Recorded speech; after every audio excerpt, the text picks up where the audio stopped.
त्याच्या चारही बाजूला पाणी आहे, मध्ये वाळूचा एरिया आहे जो एक आयलंड सारखा एरिया. आणि या आयलंड सारख्या एरियावरती आपल्या समुद्रात राहणारे पक्षी, ज्याचा उल्लेख आपण सीगल म्हणून करतो, सीगल पक्षी या आयलंडवरती बसतात. म्हणून या आयलंडची ओळख त्या पक्ष्यांच्या नावाने सीगल आयलंड म्हणून केली जाते.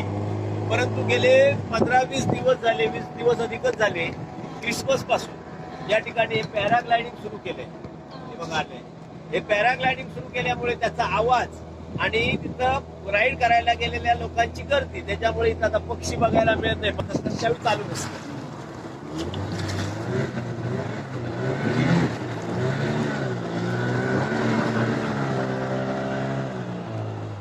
आपल्या बोट समोर किनारा दिसतो आहे.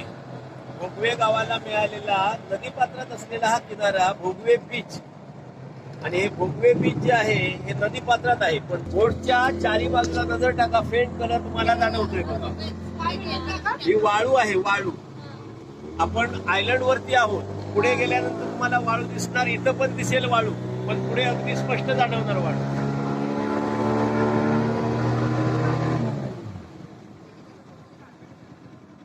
आता इथं बोट बाजूला, अरे या बाजूला दिसतंय. वेगळा